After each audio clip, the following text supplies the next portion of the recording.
Hello, welcome to Warrior Commission Now, where we talk about practical ways to live out your commission with God. That's your co-mission with Him. In other words, with Him. That's that with Him part. I'm Christine Casten. And I'm Sharon Rudolph.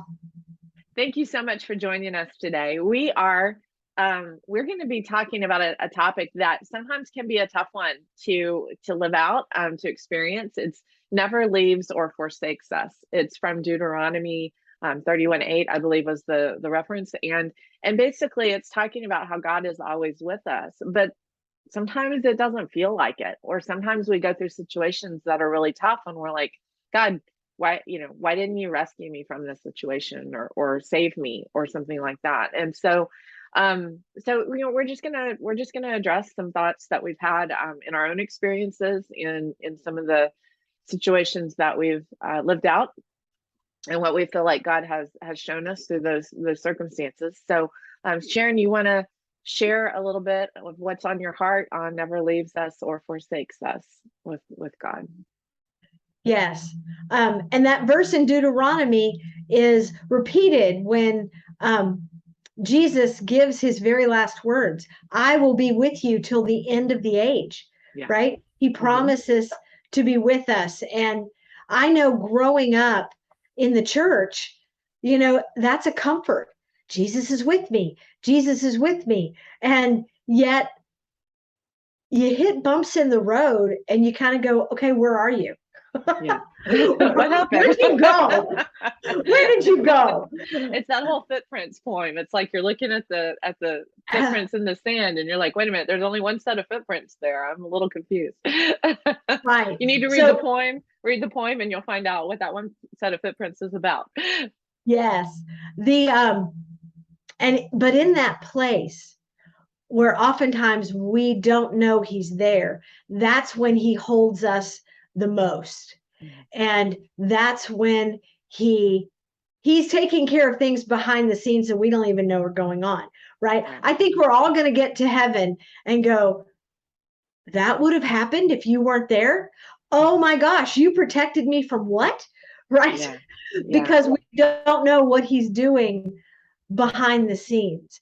Right. But I think the beautiful thing about God's heart for us and the with is that he wants us to know he's here.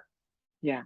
And as I look at my life, some of the circumstances that were the most challenging were the ones where I was able to learn about his presence and the truth that he is. The word isn't just the truth. Jesus is the truth. And if he said it, it's so. Right. What if God knows exactly what we need to connect with him? And even though we may not like it at the beginning, it ends up being one of our biggest blessings, because on the other side, we have a relationship with God we would not have had otherwise. Right. Yeah. And he does not always rescue us from things. And that's a hard thing. I mean, that's a really hard thing, because it's like, well, how can you be kind if you didn't rescue me from this situation? Right. And I think there's so many complexities that we don't realize, kind of like you said, that are going on. We don't understand the complexities of free will. We don't understand the complexities of what happens when you overcome and what that brings to your testimony.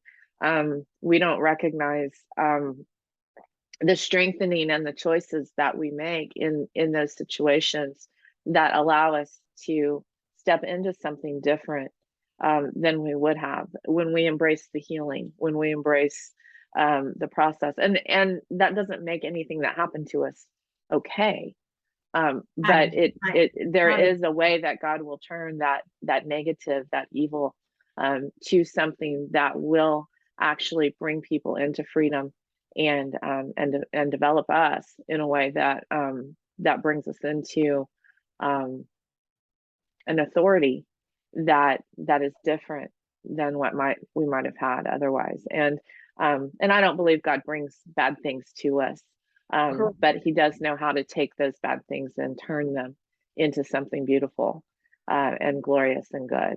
So, you know, I think of people that I've known who have gone through really hard times in their lives. And in those choices, the power of the overcomer comes out. You know, Sharon, you've had those experiences.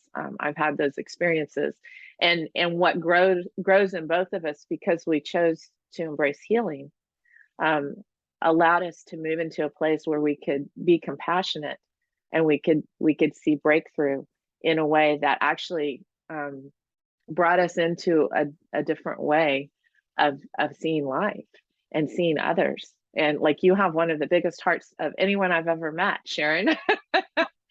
And you know, if people knew your story, they would say, how can you have such a kind heart? How can you be so tender? But you chose Right. that. And there's so many things that I think when we hear the stories and the journeys, and we see how God was really present with us in those times, and we understand that he really didn't leave us or forsake us. It Amen. felt like it, but he didn't. There's something really powerful that comes in that space, and in that vengeance that we have on not the people, but on the enemy in that. Yes. And the truth is, there is an enemy that hates us that we can't see. But Jesus redeems everything, and nothing is lost. Mm-hmm. And we may feel like things have been stolen from us. We may feel like, there are things that we can never get over. But in Jesus, it's possible. Mm-hmm. And in the redemption, you get to see the glory of God. And then, yes, there is, I love what you said about the vengeance, because I have a challenging story. And every time I am able to help someone else with a very challenging story be on their journey to freedom, I get vengeance on the enemy. He's lost another one. Amen. And No Jesus man. gives back a life, because I know in my knower that God's heart is that we live from his design of us. He created us for something amazing, absolutely amazing. And so much of our journey is getting past the muck that the world vomits on us to be able to be who God designed us to love the way he loves. And it's in that place that we change the world. It's in that place we make circumstances different. It's in that place we overcome. And I think in the current world climate, people are like, we need change. We need change. Well, the change comes when we let God redeem what we know isn't good and bring his goodness out of us. The fact that that's even a possibility is huge. What would it be if every believer walked in their design in sync with God, loving the way Jesus loved, instead of the things we've been taught, instead of the things that we think are important that aren't on God's heart? We did some videos on being in sync with God, and there's something about being in sync with God's heart that goodness comes forward.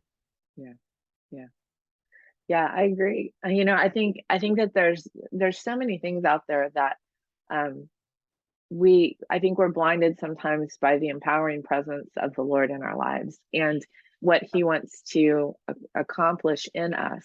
Not always through us. A lot of times we always want to do, I want to see the visible thing, but he has to accomplish things in us first before the things that are external can be truly can truly come to pass. So those things that are without form and in chaos can come into a place of alignment with God, and in this place that we have around us, what's happening. And we do make a difference, but we make a difference in a way that isn't a clanging gong or a clashing cymbal, as it Right. talks about in 1 Corinthians 13. But the greatest of these is love. And I think that there's something that God has been revealing in the Warrior Commission as we've had our conversations, as we're seeing people grow and find freedom and launch and develop and just, you know, step into this fullness that God has for them, that He created them to live. And in that place, when we see those things happen, we realize how powerful God is in our lives and the empowering presence, and how that changes the lives around us.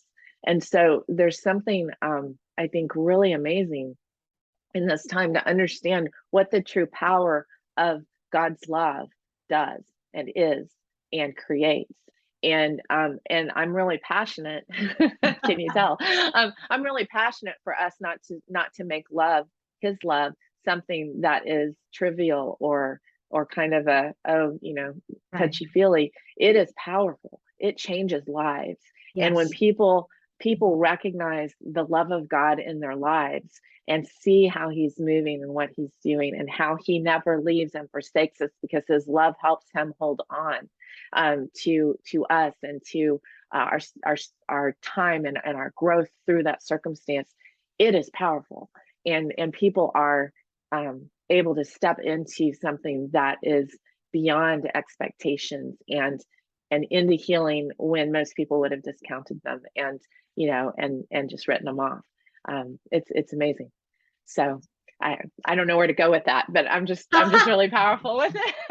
Yes. Well, I want to encourage people who want God to do something in them so that they know in their knower that He'll never leave or forsake. They should check out the Warrior Commission. They should step into being a part of this community where this is the normal. And our heart is for our hearts to beat with the heartbeat of God. And it is part of the discussion. It is in the training. It is in the friendships. And there is safe space to explore what this might mean for you and your walk with God and the impact He created you to make on the planet. So check out thewarriorcommission.com. We'd love to answer your questions and help you figure out if this is a good fit for you and your journey with God.